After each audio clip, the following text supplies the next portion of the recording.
course of Roman history. Historians have long debated the concept of turning points, and a universally agreed definition of such events, as of most artificial scholarly constructs, remains frustratingly elusive.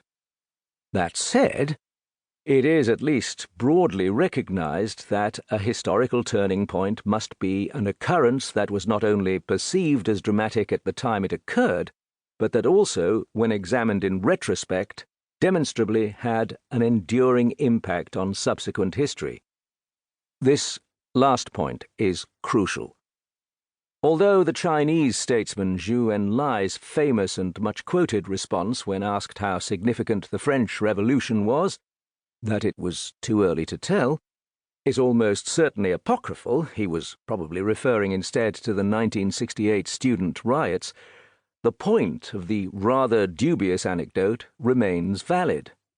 An event like, say, the Great Crash of 1929, which must have seemed truly catastrophic at the time, but whose global impact had largely dissipated little more than 10 years later, is not usefully defined as a turning point.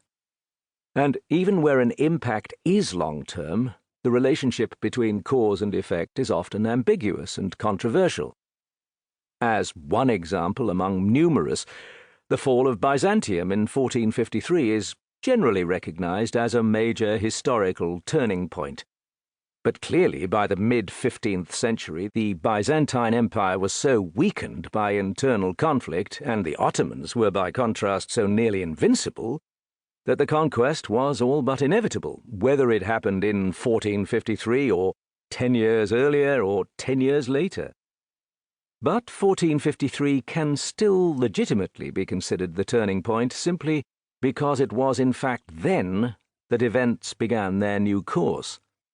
The same reasoning can be applied to other major turning points of history, whether the Battle of Gettysburg, or Caesar crossing the Rubicon, or the signing of the Magna Carta, or Luther nailing his 95 Theses on the door of Wittenberg Cathedral. And the same reasoning can also be applied to the fire of AD 64. The impact of the Great Fire proved to be fatally destructive, not only for the hapless Romans caught up by the flames, but ultimately also for Nero himself. Until then, he had enjoyed a golden reputation, so much in charge of things both at home and abroad, and apparently so successful at them, that people were prepared to overlook his occasional transgressions.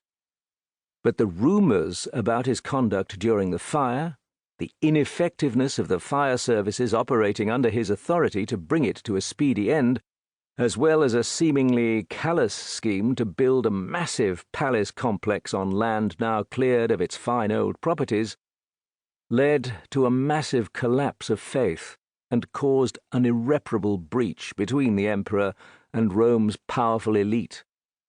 Nero, reputedly, tried to shift the blame onto the Christians, already an unpopular group, and subjected them to savage punishments. If this did in fact happen, it failed to help. His extended honeymoon period was well and truly over. From AD 64 on, his reign was marred by suspicion and conspiracies, leading eventually to overt rebellion and to the death in decidedly squalid circumstances of the emperor himself. And because Nero's personal demise also represented the demise of the ruling dynasty to which he had belonged, the Julio-Claudians, the fire marked the first stage in a process that would transform how the rulers of Rome were chosen. Henceforth, they would no longer come from the line of the first Emperor Augustus, that golden thread of consensus and stability. In AD 68, within 4 years of the fire, the leadership of the Roman Empire was opened up to competitive bidding, and this phenomenon persisted intermittently as a seriously destabilizing factor for as long as that empire existed.